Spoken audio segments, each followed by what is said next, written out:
Hey, it's Marc from CASE-MCQ, one of the team that works at CASE-MCQ, the Center for Access to Services in English, Mauricie Centre-du-Québec. We like helping people. We like going out of our way to make sure that the English-speaking population of the region has exactly the same access as the French-speaking people of the region. Do check out our website, CASE-MCQ.com.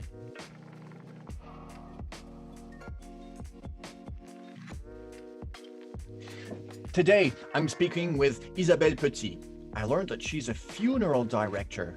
I was wondering, what do funeral directors exactly do?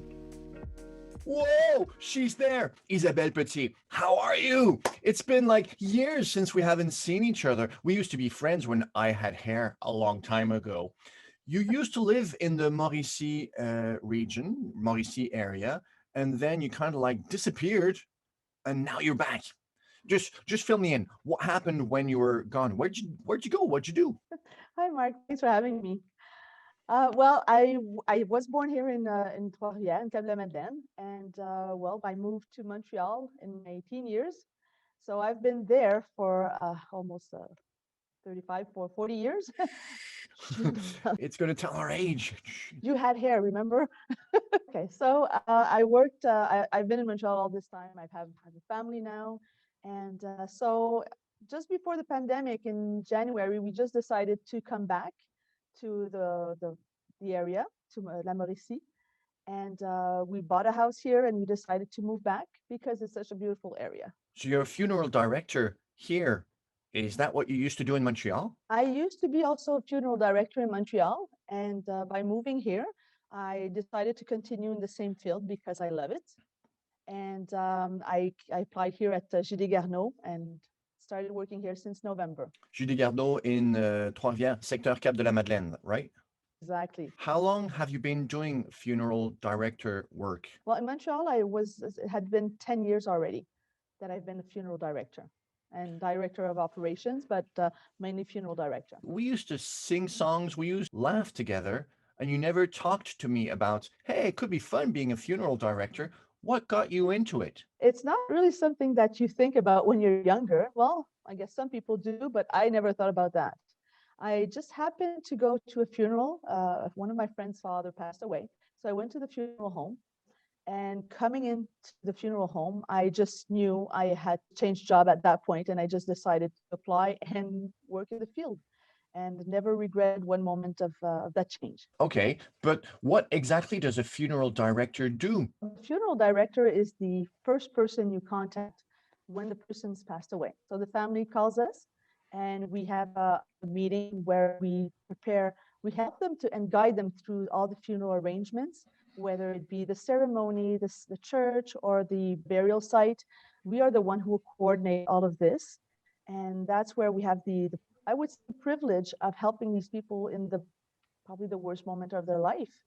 So that's an honor for us to meet these people, and they have confidence and entrust us with doing the arrangements to help them to go through the grieving process, that we meet the family's needs and we respect the deceased wishes. When somebody passes away, there's a lot of different resources that they need to contact. Are you someone that helps them, points them towards the notary, points them towards insurance, points them towards, I don't know, a psychologist or? Absolutely, Mark. We're the ones who will guide them to the resources that they need to complete all the estate, the succession. So whether it be the notary, whether it be the accountant, whether it be the psychologist, like you said, there's a lot of documents, a lot of paperwork that we know where to guide them to. We're not a notary, so we won't do what a notary does, but we can tell them what will happen and what needs to be done, but who to meet.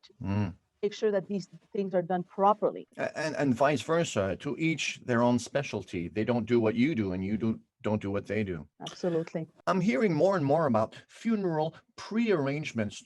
Why do people do that? And is it good? Is it worthwhile? Funeral prearrangements are very important because they ensure that your wishes are respected and that whatever you've chosen is what you wanted.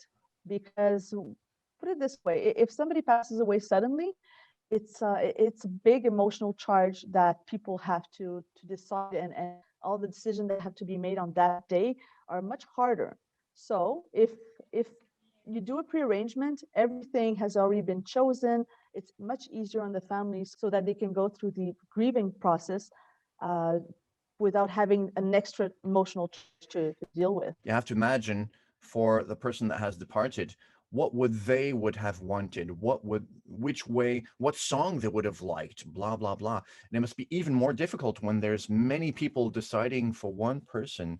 There's also one more thing that's very important is that prices go up every year. Hmm. You do your grocery, everything goes up every year. So there's one thing that's really excellent about prearrangement is that it freezes the amount that you've paid for, that you've chosen today. So whether it be in 10, 20, 30 years, there's no extra cost to the family. So that means you lock in the price the day that you buy the service. That's correct. The amounts are put into a trust fund, normally in a bank or a CASE or anywhere, but all funeral prearrangements have to be in trust, which means because there are laws for that protect the money.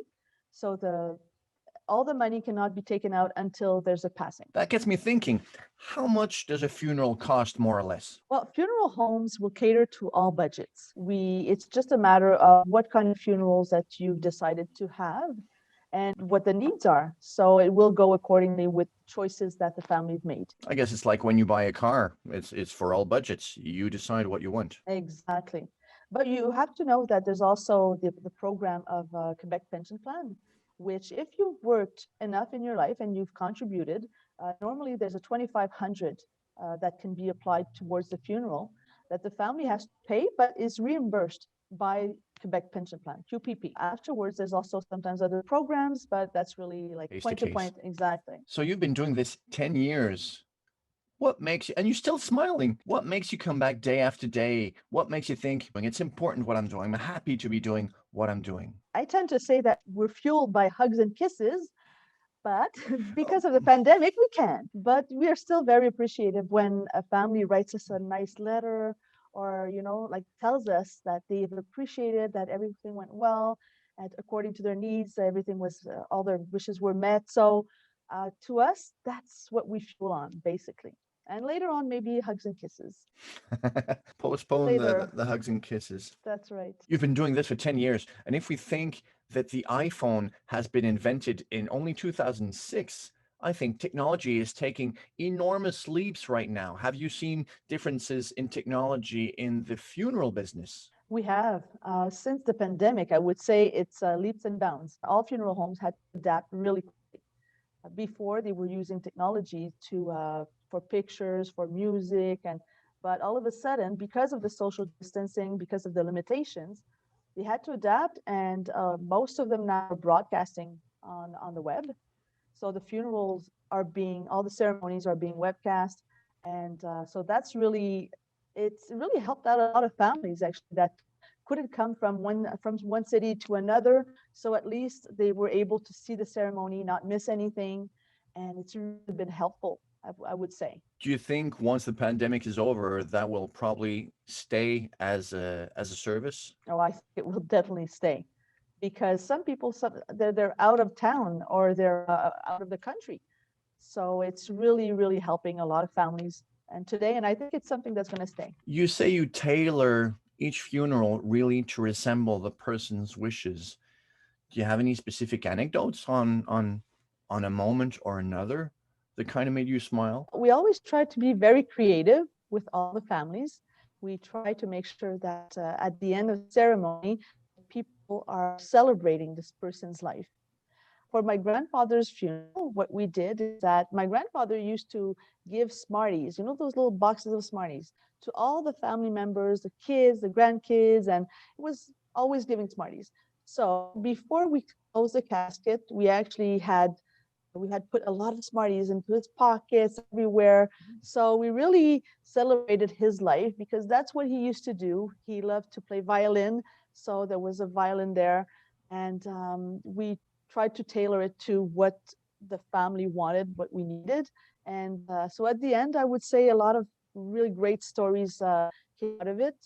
And we actually one more little thing is that we were 8 women, and we ended up all going fishing together the next summer because we saw each other again at the funeral. And so we went fishing for like 3-4 days all together. So that's, funerals will bring people together. Hadn't thought about it that way. You're right when you're saying celebrating the life of the person that was there and thinking of the happy moments. My grandfather, you always used to bring us fishing. So that's what we did. An homage to your grandfather. That's right. Isabelle Petit, funeral director, an eternally smiling person. Thank you so much for taking a couple of minutes of your day and speaking with me to demystify so that I can understand what exactly does a funeral director do. Thank you, Isabelle. It's my pleasure. Anytime, Mike. Have a super day. Yeah, you too. Bye.